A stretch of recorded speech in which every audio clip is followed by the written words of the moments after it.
വടക്കേ അമേരിക്കൻ ഭൂഖണ്ഡത്തിലെ വികസിത രാജ്യമാണ് കാനഡ. ലോകത്തിലെ ഏറ്റവും കൂടുതൽ ഭൂപ്രദേശമുള്ള രണ്ടാമത്തെ രാജ്യവും ഏറ്റവും കൂടുതൽ കടൽ തീരമുള്ള രാജ്യവുമാണ് കാനഡ.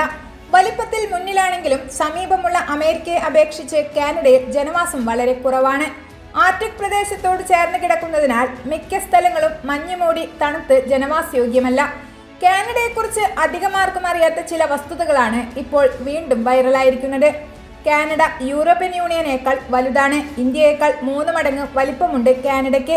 കാനഡയിൽ രേഖപ്പെടുത്തിയ ഏറ്റവും കുറഞ്ഞ താപനില ചൊവ്വയിലേതിനു സമാനമാണ്. 1947 യുക്കോണിലെ സ്നാഗിൽ രേഖപ്പെടുത്തിയ താപനില ചൊവ്വയിലേതിനു സമാനമായിരുന്നു എന്നതാണ് വസ്തുത. ലോകത്ത് ഏറ്റവും കൂടുതൽ തടാകങ്ങൾ ഉള്ളതും ലോകത്തിലെ ഏറ്റവും ദൈർഘ്യമേറിയ കടൽ തീരമുള്ളതും കാനഡയിലാണ്. കാനഡയുടെ തീരപ്രദേശം മുഴുവൻ നടക്കാൻ 4.5 വർഷമെടുക്കും. കാനഡയുടെ 3 അതിർത്തികളിലായി അറ്റ്ലാന്റിക്, ആർട്ടിക്, പസഫിക് സമുദ്രങ്ങൾ സ്ഥിതി ചെയ്യുന്നു. ലോകത്തിലെ വനങ്ങളുടെ 10% കാനഡയിലാണ്. ഇങ്ങനെ രസകരമായ ഒട്ടനവധി കാര്യങ്ങൾ ഇനിയും നമ്മുടെ കാനഡയിലുണ്ട്.